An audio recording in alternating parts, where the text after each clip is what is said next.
So take a second, subscribe, hit the thumbs up. If you want to hit the notification bell, you go ahead and do that. If not, I'm okay with that. But if you subscribe and hit the thumbs up, that helps us out a lot. If you're listening to us on iTunes, give us a like and leave a review. If you think we suck, tell us we suck, but make it a 5-star you suck. Because that's the only thing that helps. Hold on, stop. Welcome back to the Shit Show 2.0. Okay, boomer. Damn millennials. Wow.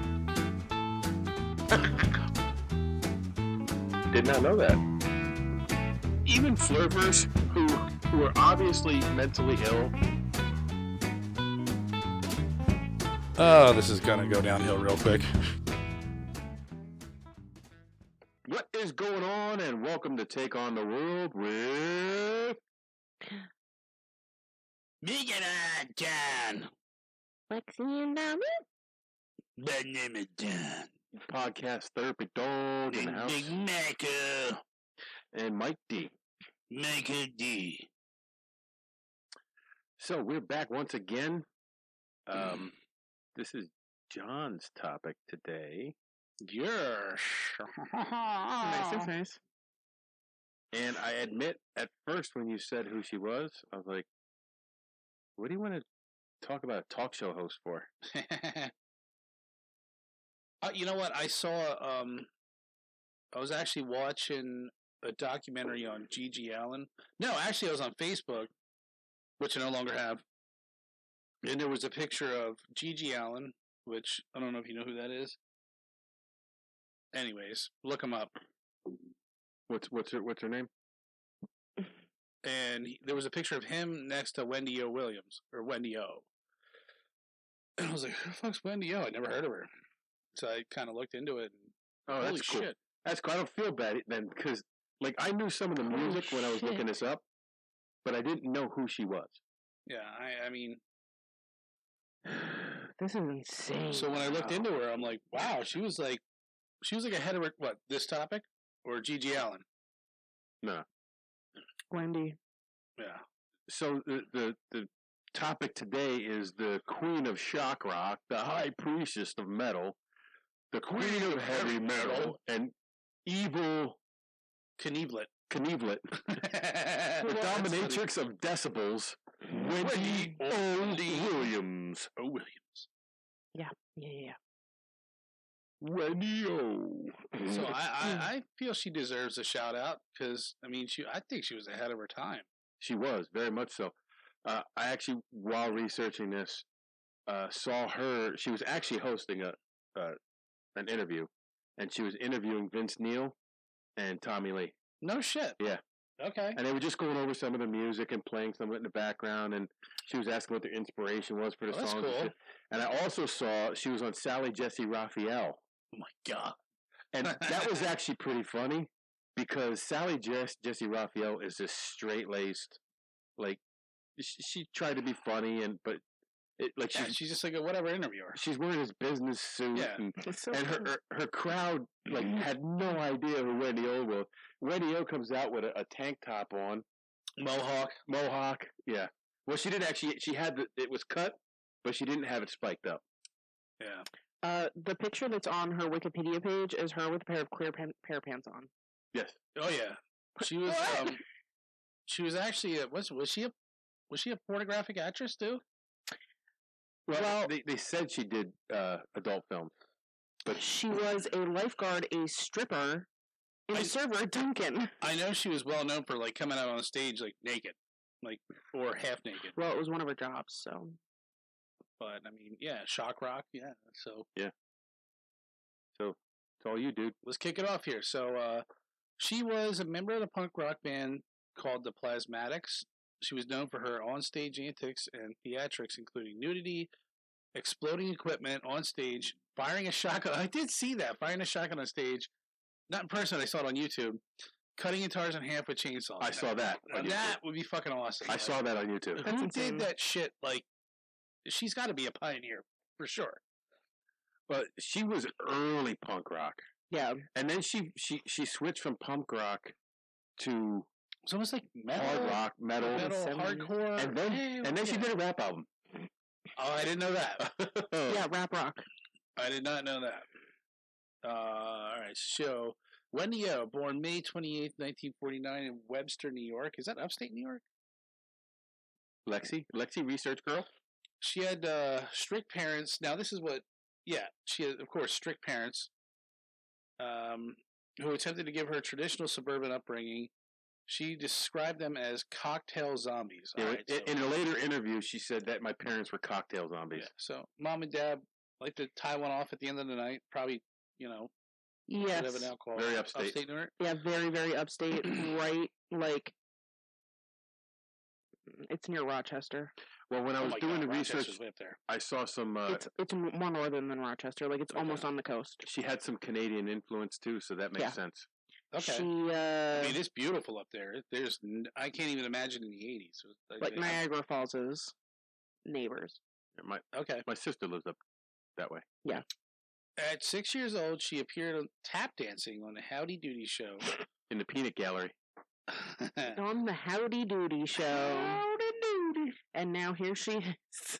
Yeah, well, it makes pants. sense. Like, she just kind of wanted to Perform. break free and get away from that, traditional suburban life. Right. Wendy said there were attempts to have her institutionalized after she became a rebellious teenager. She was said to have experimented with drugs and furious sex. That's what it said. Furious sex. In her teenage years. And I assume that's when her parents decided, hey, if you're going to be having furious sex in our house. No furious sex in our house. Okay? Regular sex, okay, no furious sex. Through later on in 1979. Wait, hold on. Yeah. Okay. I think you misspelled that. Although. Oh. Like, although she had her experimental phase, but. Yeah, after her initial teenage years and early 20s. Sex, yeah. And her furious sex years, after that she didn't do drugs. She didn't smoke. Free. She didn't drink. Wow. So like in her 30s? Yes. I think she was 30 awesome. in 1979. She was born in 1949. Okay. She wouldn't even let anybody smoke in their dressing room. And she did not drink. Good on her. Her life partner, who they never married, described her in an interview as a teetotaler. Ron Swenson. That's just someone who's very proper, doesn't drink alcohol. Okay. Oh, that's right. She did have a. Okay. Well, we'll probably get into that. We will. Johnny Jump Ahead. There he is. She played the clarinet in her high school concert band. At age 15, she was arrested for sunbathing nude. That was the first of many arrests to come.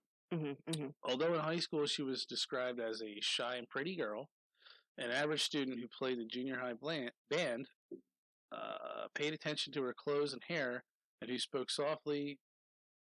Softly, you had to lean toward her to hear her. That was one of the teachers giving that account. She's pretty timid for now. She attended R.L. Thomas High School partway through 10th grade and left school before graduating. So she never graduated high school. Sounds like my sister. At age 16, she left home, which was 1965. I will assume she was a runaway. I didn't know. I didn't know. They didn't say if she ran away.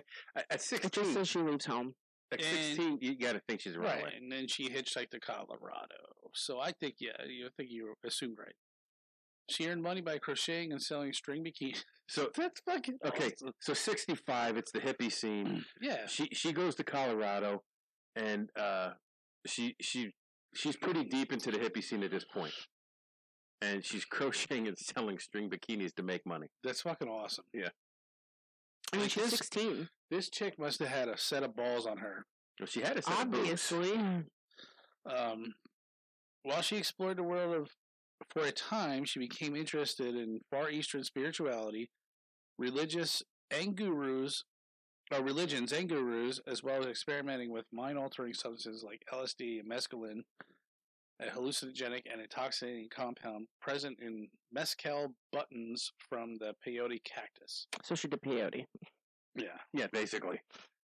So, like, she wanted to expand her mind. I mean, who doesn't? It's the 60s. Come on, you got Jimi Hendrix, The Doors, who the fuck is Santana? Carlos Santana. Yeah. So I don't know if you ever watched like the Woodstock, and he took a shitload of acid before he came out on stage. And he says, I was not even in my mind. He's like, I was like seeing all kinds of shit, but he could play the guitar like. It was second nature. Yeah, it was like it was just crazy. Okay, so I guess then she left Colorado. Yeah. And she went to Florida and worked as a lifeguard. So she's a vagabond. She's bouncing around. Why she goes to Europe? Yeah. Yeah, I guess a vagabond's kind of like derogatory. Then she went to Europe and worked as a macrobiotic cook. Yeah, macrobiotic. What is that? It's based on Buddhism. Macrobiotic is a fad diet based on the ideals drawn from Zen Buddhism. Reduce animal products, eating locally grown foods that are in season, and consume meals in moderation. Now, this never leaves her. Like, right. This. Well, you'll see in her very end, like this kind of I think feel like it ties into her ending. Absolutely. She also was a dancer in a traveling dance troupe. During this time, she was arrested multiple times for shoplifting and passing counterfeit money. Yeah, so while she was traveling, I guess when she wasn't selling crocheted string bikinis, yeah, she's getting it. Or having these other jobs, she had to shoplift. She's a little bit gangster. Yeah, a little bit. Rebel to be sure. For sure. In 1976, at 22 years of age, she traveled to New York and found a show, Business Magazine, on the floor of the Port Authority bus terminal station. It happened to be open to an ad for a casting call for Captain Kink's Sex Fantasy Theater. So she gets off the bus. She's walking through the terminal. She's like, "Ooh, what is back there? Yeah, that looks fun." She picks up this trade magazine, and it's open up to this open casting calls for this Sex Fantasy Theater. Yeah. Captain Kink's. So, I'm gonna do this part yeah, here. Go ahead. So, now Rod Swenson was the producer of this show.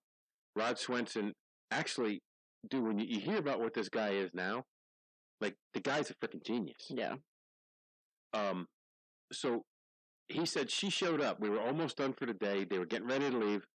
But she called and she insisted. She was like, "You got to give me a chance. You got to see you got to see me. You have to." So they waited for her. And when she walked in, she was just different. She was carrying a small suitcase with everything she had was in that suitcase, like her whole world. Yeah. And she had a gold Buddha under her arm. And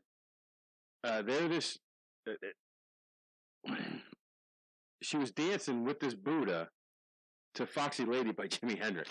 Oh my God.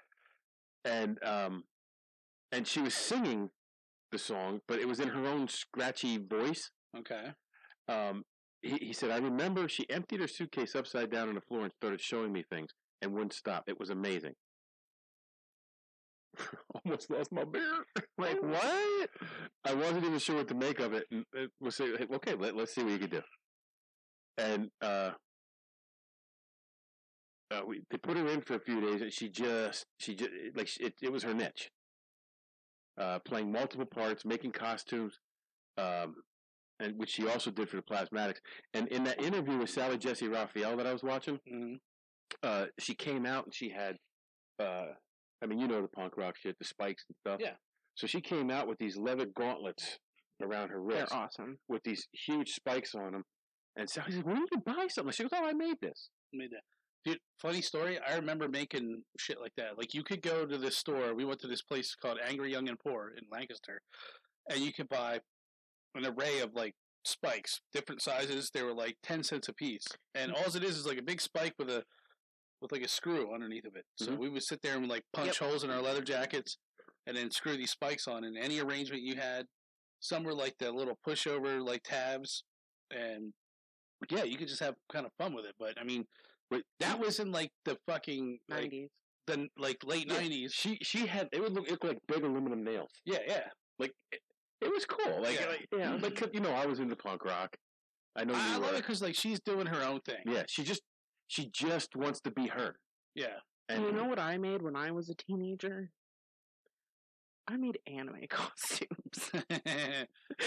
Well, still, whatever. Still. Like it's just Different like times. Well, yeah, different times, and plus it's like that kind of stuff wasn't like, So I am. this Rod Swenson, that she ends up spending the rest of her life with him. Mhm. So now she's 22 at this point, and he is actually the one who found her because they lived together. Right. She was with him longer than she was not. Yes. We put her in for a few days. She just excelled playing multiple roles, making costumes. She started going with me to rock clubs while I was shooting other things. So he was a producer. This dude, like, he was into everything. And, like, she just... Was he Jewish? I don't know. Swenson. That's Swedish. I bet he was Jewish. I'm not saying it's a bad thing. I just... So he said the bohemian scene was getting old and stale at the time, and we just kind of wanted to do something way over the top.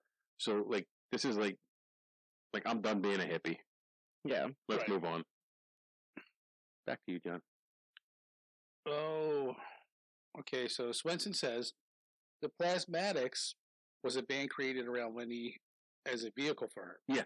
So that's what in the interview that I watched with him, he said that.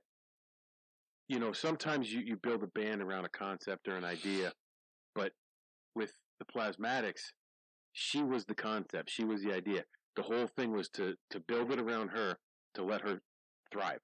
Right. For anyone who thinks punk rock or thrash metal is just a thing for numbskull, brain dead druggies. Yeah. Keep this in mind. Yes, keep this in mind. I remember growing up and you like punk rock, or you like punk rock, you like thrash metal. You have no life and you have no future. Look at this motherfucker. Mm-hmm. Right. Yeah. Well, I mean, just brain dead. Like if you look at some bands and their lyrics, they're like, we'll take for like Op Ivy.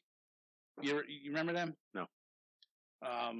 Great fucking band, but their lyrics are like on a different level. Like this guy's like holy shit! Like just to think of that and then put it together in a song that. Well, punk rockers were the real social justice warriors. Like yeah, I think a lot of it too got like political and shit. So you have like I don't know, like two different kinds, like guys that don't want to get into politics. Like we don't talk about politics right on this. And then some that's just like all political, but whatever. I mean, to each his own. So, Rod Swenson was a Yale-educated? Yale-educated dude. Yeah. Conceptual artist, underground music promoter, and... Gadfly? What the fuck is that? And Gadfly of the New York City experimental theater scene. He would hang around the experimental theater scene, and he was there, he would help, he would... promote, he would step back, he would stand in the corner, jerk off, whatever. Yeah, whatever you need, I guess today he spends most of his time in Arizona. Look at this. His head buried deeply in acronyms. DARPA. The defense. Yeah, what? Wait, hold on, what? He works for DARPA. The Defense Department Advanced Research Project as an agency? Like, that's a very controversial, like steeped in mystery and high security shit. Yeah. He went to Yale, bro. Okay. So they do a lot of fucked up shit, as I've heard. Probably do a whole episode on DARPA. And he worked for the CESPA too, which is a Center for Ecological Study of Perception and Action. Okay, so probably a lot of mind control shit. Or, well, it says ecology, ecological. Crazy. The plot thickens. But, like, that's what he does now. Yeah. So. Well, at the end. Right. So Wendy appeared in Gail Palmer adult film Yeah. called Candy Goes to Hollywood. That's 1979. And I watched this. I think you can get it on YouTube. You can't get it on YouTube. I watched it somewhere. Like, it was free. Yeah, it was on like YouPorn or something. Yeah, I forget. She was featured as a performer, and she was only in it for a little bit. Yep. She was featured as a performer on a parody of The Gong Show, shooting ping pong balls across the set from her vagina. And dude, she must have shot like 20 ping pong balls. Yeah, it was weird. Like, I didn't understand. Like, I mean, I only watched one because, like, that's not my thing.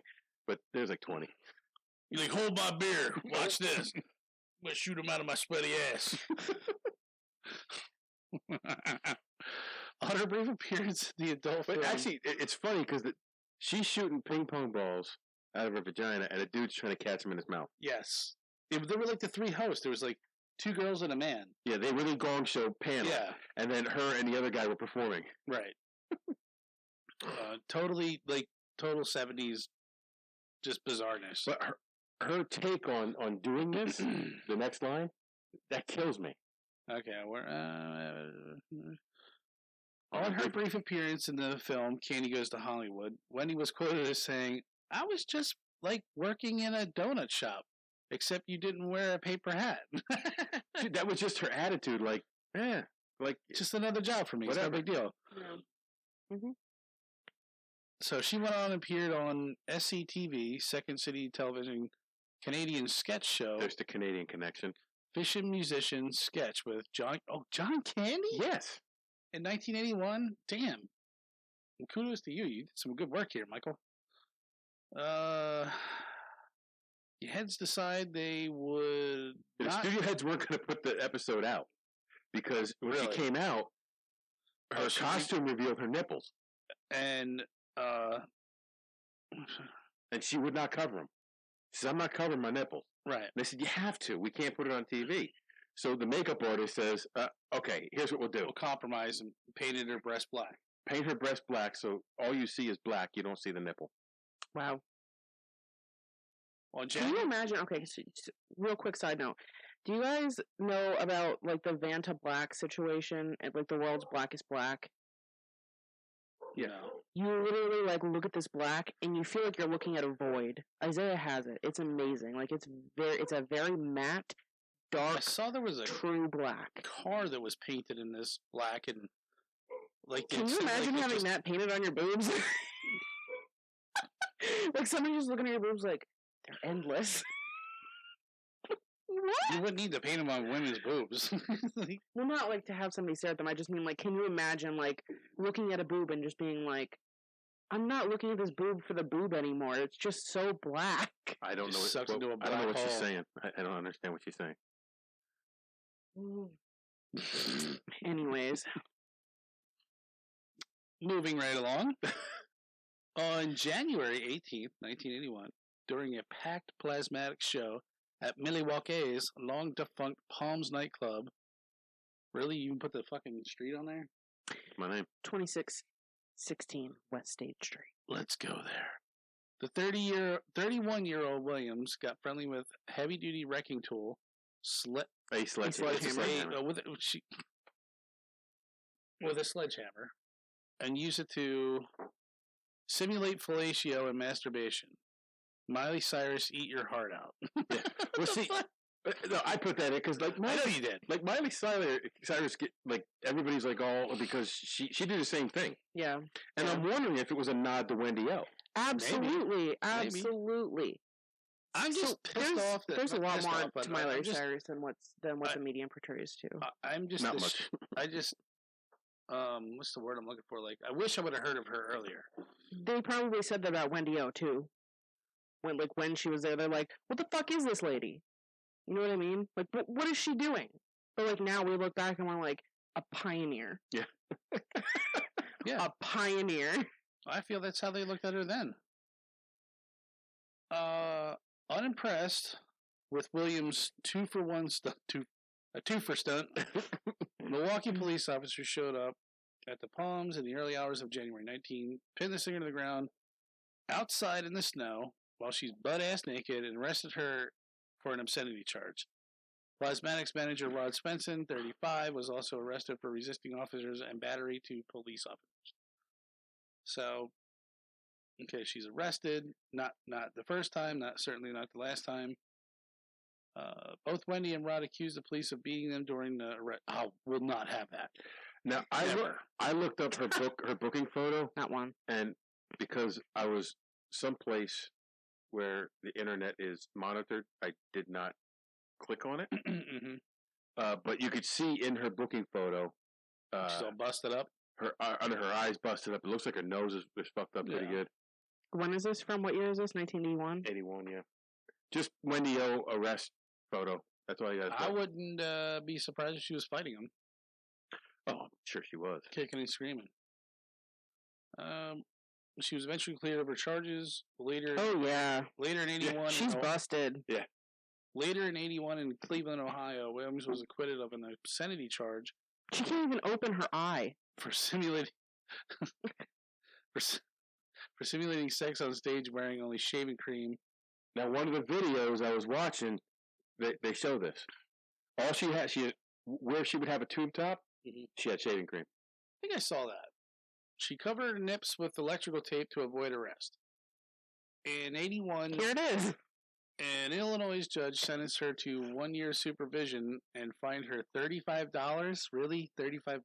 What? This is 81. For attacking a freelance photographer who tried to take pictures of her as she jogged along the Chicago lakefront. So now, according to Rod in his interview, she would jog like 6 miles a day. I believe it. She was in shape. She was in shape. She had a nice She's body. fit. Yeah. And she didn't drink or do drugs. No. By this time, no. She was. She's done. There's another. Well, there's more than one, but there's a lot of female singers in punk rock that you ever hear the Interrupters? Like she's a phenomenal singer, and I guess she had alcohol and drug problems earlier in her life, and she's completely clean. I believe she's vegan, but she did like a tour bus, like welcome to my crib, or whatever. They came in and she showed you what was in the fridge, her living quarters and everything, and she's just clean eating, and it's like, okay, that's impressive. Like, good on you. Like, you went from having nothing, being a drug addict, drugs. You built yourself up, went through all that shit, and now look at you. Like, you're making money, you're clean. That's fucking awesome. Here you go, John. Oh yeah, I've seen that picture. Yeah, she's the color one is better. Yeah, it's right next to it. It's just not as big. It is like that face is busted. Yeah, she got clocked in a fucking face, no doubt. Probably fighting with the cops and she got punched. Yeah. Well, she probably was resisting arrest. Yeah. Yep. So striking out on her own, as she always did, Wendy recorded a duet with Lemmy of Motorhead in 1982 of the country hit "Stand By Your Man." No shit. Now I listened to this, and when it first came on, I'm like, this does not sound like Stand. But then they get to it, and it's like, okay, all right, it's a heavy metal version of "Stand By Your Man." And Stand by your man. Yeah. Well, that's not what it sounds like. Well, of course not. When you got fucking Lemmy and her. This next part, like, I freaking love this. Now, you want to read it? Go ahead. Okay, in 1983, rock legends Kiss had been through some trials and tribulations in the past year. Ace Frehley departed the band and was replaced by Vincent Caruso. That's Cusano. Yeah, Caruso. Okay. that's the yeah. He listens to this, so shout out to Vinny. Vinny C. The official release from the band for Kiss. What? Yeah, I didn't know you were Kiss. The official release from the band did not say that Frehley quit the band because their contract with Polygram was very specific that the three founding members had to be at these concerts or they were in breach of contract. So what they said, he was injured in an automobile accident and he would make stage appearances when he could, so they were still within the contract. So at this time, because I was a Kiss fan, like this was one of the bands that I grew up with. Mhm. And I remember that they started doing some pop stuff and some disco influence stuff, and the fans were like, "What the fuck? That's not Kiss, man." Yeah. So this tour, That makes me so angry. what? Ouch. It is Kiss. You know why it's Kiss? Because Kiss made it. Okay, Kiss is allowed to make whatever kind of music, sorry, Ellie, Kiss wants. right, but the fans wanted I the understand hard that. rock. I understand that. However, that's just what they're known for. They're musicians, they're artists. Yeah. In my opinion, Well, I don't ever feel that way. Like, if I like something, I like something. For instance, I don't like all of Machine Gun Kelly's stuff. I actually was very opposed to Machine Gun Kelly, but when I listened to Tickets to Your Downfall, I really loved it because it is a pop punk inspired album. Like, it's not a rap album. It's not, whatever. So I like when artists go outside of their Well, there's always been a strong genre. connection between hip hop or original rap and hardcore yes. punk rock. I like all That's right. kinds of music. I do So, too. anyways, that's my 2 cents. If it makes me happy, I'll listen to it. Exactly, and I think that artists should be able to make whatever makes them happy, regardless of what the fans Follow me, want. Lexi. Follow me for a second. I'm following. You used to Kiss hard rock, and then that Ace Frehley's leaving the band. Mm-hmm. So that was a big thing.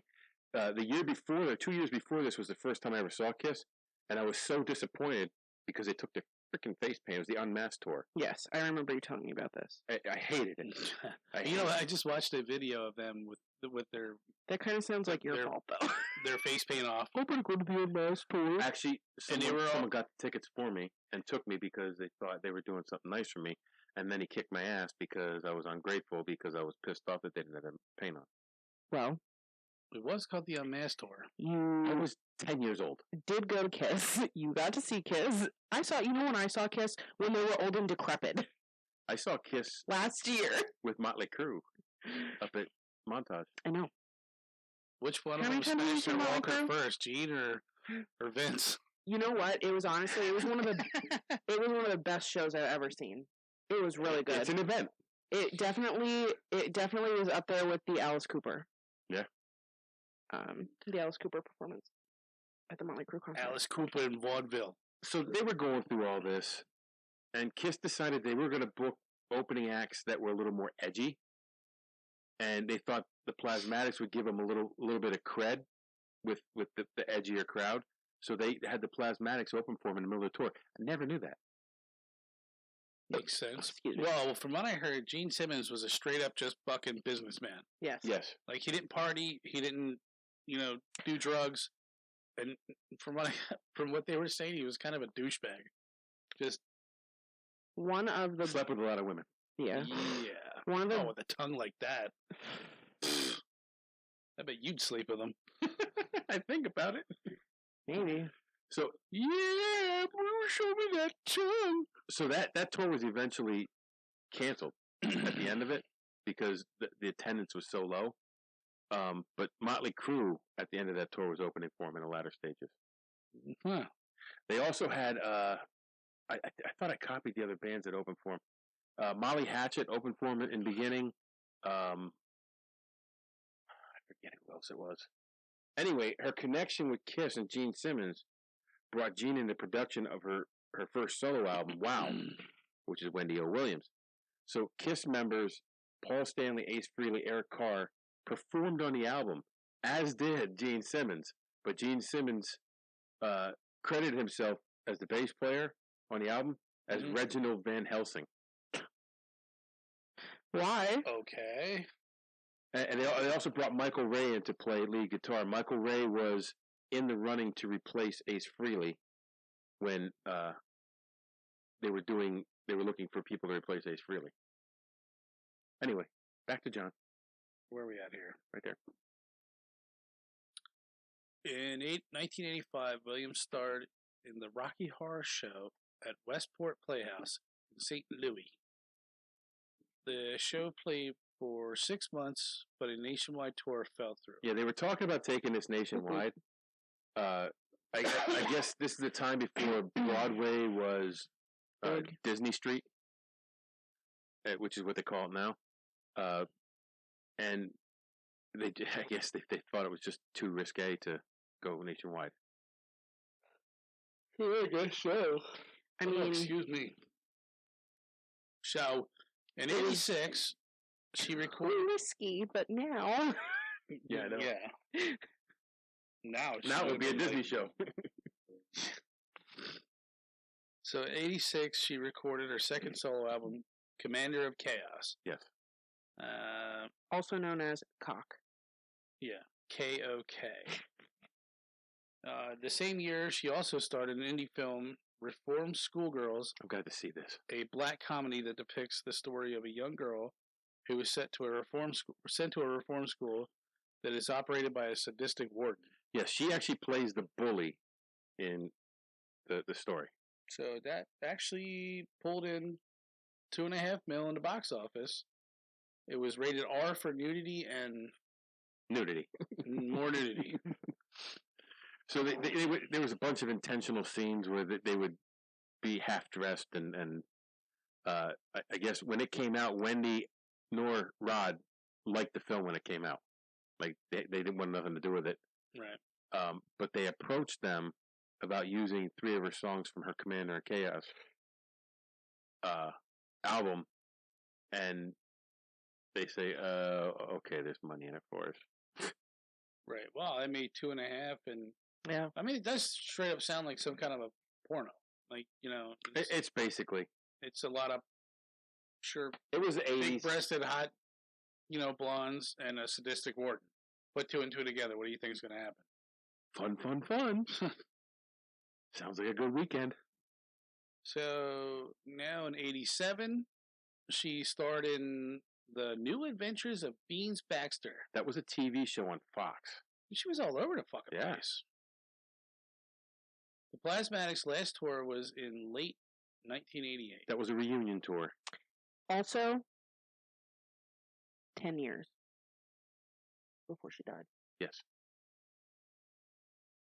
The same year, Wendy put out another solo trash rap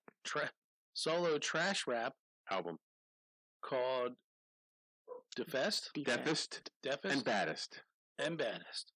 Under the name Ultrafly and the Hometown Girls. Dude.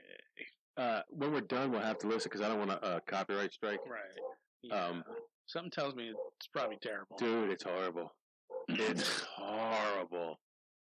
Like the rest of her music, like I could dig, but that Yeah, he's trying to do something different. If it sticks, it sticks. Now here's another good connection that I love. This next one? Yep. The last known performance of the Plasmatics song occurred New Year's Eve, 1988, at the prodding of Joey Ramone. She reformed Master Plan with Richie Stotts. Richie Stotts was one of the original members of Plasmatics. Okay. Whose band was opening for the Ramones. Richie was one of the founding members of the Plasmatics. I just said that.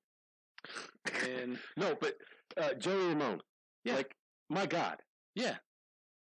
And here's another fun story about Joey Ramone. When I was in the Navy, you sucked his dick. No, it was about this time of year. No. Why would you even say that?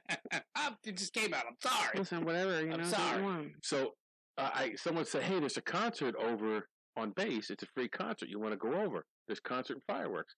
I'm like, sure, I'll go over. So I get over there, and I didn't know who was playing. And it was the Ramones. It was the Ramones. I wish I would have seen them. And I'm like, holy shit. Yeah, I wish I did too. It's the fucking Ramones.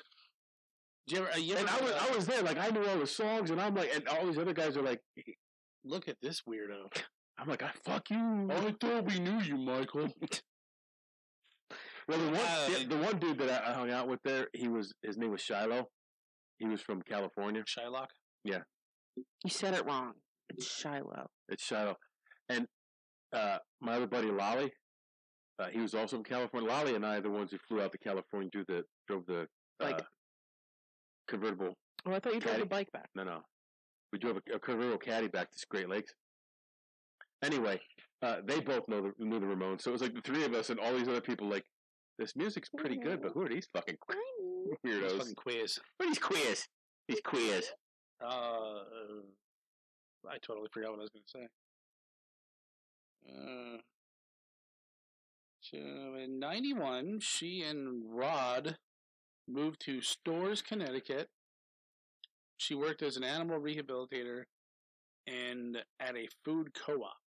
She said she moved up there because she was pretty fed up with dealing with people. I know that feeling. Yeah. And she was an animal lover. Yes. Yeah. And the food co-op thing, that goes back to her, the macro Buddhism. Buddhist Yeah. Zen Buddhism.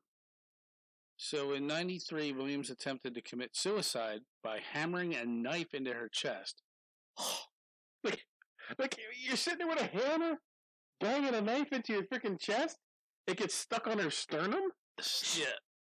She had a change of heart. Ugh. Get it?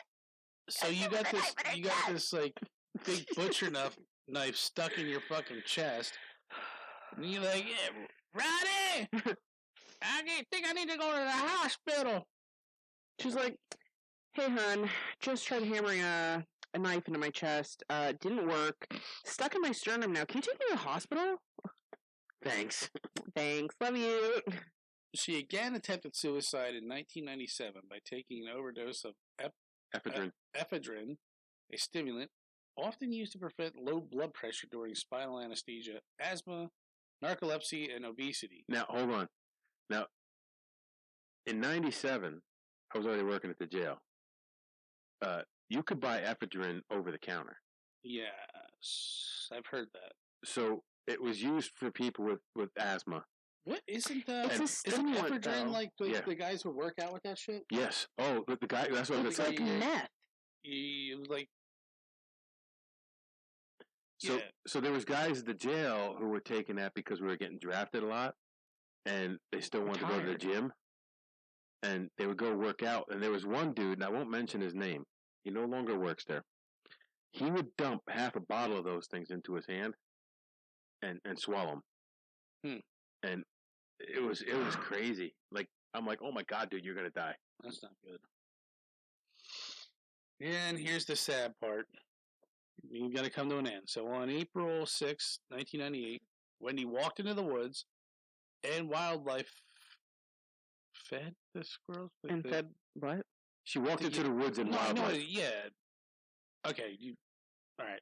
She was feeding squirrels, placed a paper bag over her head so Rob would not have to see her in that state, and she shot herself in the head. She ended her life like she lived it on her own terms. I don't know if she shot herself. It doesn't say where she shot herself. One thing I thought it said is she shot herself in the chest. That would be awful. I thought she shot herself in the head. Now you know when you think about it, they didn't really say. I don't know if they said. Well, because here's the thing. I'm gonna finish off with that knife started. So, but hold on. Now, she left a note. Is that in there? Oh, My Johnny Jump Ahead. you're Johnny Jump Ahead. It's literally the next line. All right, somebody take it from here. Okay. Right. Good. So she leaves a package for Rod. It contains noodles, a pack of seeds for growing garden greens. They said those noodles were his favorite noodles. Yes. That he could only get like somewhere special. Yes. So she bought them for him. They weren't just like These noodles. regular fucking pasta Spaghetti. noodles. Yeah, It's just they're a box of pasta. Some massage balm and sealed letters from her. The suicide letters included a living will, denying life support, a love letter, and a honeydew list. It was several lists of stuff that he needed to do. And it's just like a woman.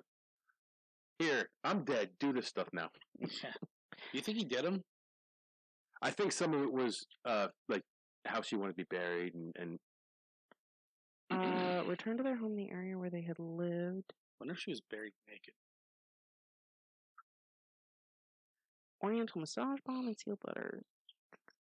Let's see. So this is the letter. After this, he starts searching the woods for her as well. Yes. So he has not found her body yet, but he like I know He what found happened. the box. I know what happened. Yeah. So she's been contemplating suicide for the past 4 years, essentially. Yes. She's tried it twice. She's despondent leading up to this. She was 48. In one of the letters that she left for Swenson, she wrote, "I don't believe that people should take their own lives without deep and thoughtful reflection over a considerable period of time. I do believe strongly, however, that the right to do so is one of the most fundamental rights that anyone in a free society should have. For me, much of the world makes no sense, but my feelings about what I am doing ring loud and clear to an inner ear in a place where there is no self, only calm." This brings me to one of my favorite statements, which is, suicide is only illegal because you are not allowed to deface government property. I guess we are to government property once you get your Social Security card. So around this time, you had Kevorkian, and it was 4 years ago, Kurt Cobain was murdered by Courtney Love. Suicide was Almost a hotly to the contested T, thing, by the way. and just like her, to put herself out in the front of controversy, I think. Yes. I think her suicide note there was a lot of her like reflection on like Buddhism. Like, I don't belong here. Like, there's self. more. She wants self. She wants calm. This is literally, 4 years and 1 day after Kurt Cobain, which I think must be a conspiracy. Courtney Love must have done it. You know what? Maybe she killed Wendy O. Would not surprise me. She was probably jealous that Wendy O was better than her. By far. Or maybe Wendy just wrote her own music and that pissed her off. I don't know. Yikes. So Joey Ramone and many others issued statements at the time of her death. On Motorhead's 1999 live album, Everything Louder Than Everyone Else, before the song No Class, Motorhead vocalist Lemmy said that he wanted to dedicate the song to her. A memorial was held at CBGB on May 18th. Several of Wendy's former Plasmatics co-members. Josie. Well, I was just looking for the end of the names. I was going to read them all. No. It's like all of them. It's like all of them. Richie Stotts. West Beach. Stu Deutsch. Jean Benevois. Jean Beauvoir. Beauvoir. T.C. Tolliver. T.C. Tolliver played a 6-song set with 4 of them handling the vocals. It took 4 of them to do what she could do by herself. I think every once in a while there's somebody that comes along that you just know is special. I think I'm the biggest Wendy O fan now. I think I can say that. You're welcome. I think she's great. Also, when she was doing these videos for their songs, she did the stunts. Yeah. I couldn't imagine her not. And the one where she jumps off the top of the school bus, she actually almost broke her ankle. So I think every once in a while there's somebody special that comes along that is special, and like, holy shit, they're different. Yeah. And they got something, and more times than not, they end up leaving this fucking world early. And it just makes you wonder, like, is that meant to happen, or they say just that destined for something better than what's on this earth? So she was also on MacGyver. On MacGyver? MacGyver. She was on a MacGyver episode. Oh.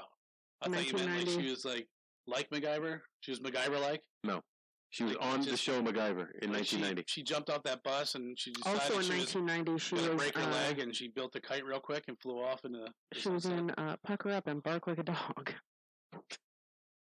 That sounds like a great movie too. But so they say that people who have issues with depression, like severe depression and suicidal thoughts, they obviously are on a different wavelength, but they say that those are the people that really see the world for how it is. They're not optimists, they're not, pessimists, they just see it how it is. They're just mists. They're just mists. And really, yeah, they see the world for what it is, and it's just man, this kind of sucks sometimes. you know? And that's a lot of smart people that have issues like that. Like, you gotta think, like, I forget his name. I forget who it was. Jeffrey Dahmer. Yeah, Jeffrey Dahmer, that's it. Jeffrey Dahmer. But, like, they're just so many... Jeffy. But you gotta think, like, all the people, like all, like, the really intelligent people, like, I don't know, like, Einstein and shit, they all have, like, mental issues. Oh, yeah. You know? Like, they all had Tesla. Tesla, yep. Who's the aviator? He, like... Same thing you said last time. Locked himself in a room, he was, like, pissing in the canisters and grew his... Howard Hughes. Howard Hughes. You had the same exact thing last time. Yeah. It's perfect. Me. Look at me. Peel. That is very sticky. But I mean, yeah, I think was she in Mad Max? She should have been. Is she the inspiration for Mad Max? Right, I think so. You know. No, she wasn't in Mad Max because I think that would have been listed. Absolutely, that would have been listed. John and I both love, the punk rock scene back then, and they were all known for doing wild and outlandish things, and I think she pushed it beyond even some of that. Mm-hmm. Like she blew a car up on stage. Like, why not, bro? And where they cut the guitar with a chainsaw. Yeah. Like I watched that. I watched that. That's crazy. All the pyrotechnics. I think Kiss had pyrotechnics, didn't they? Oh yeah. So maybe that was her inspiration, but she kind of was like the female version of it. So like kudos to her. Like, Miley had pyrotechnics too, but she was before them.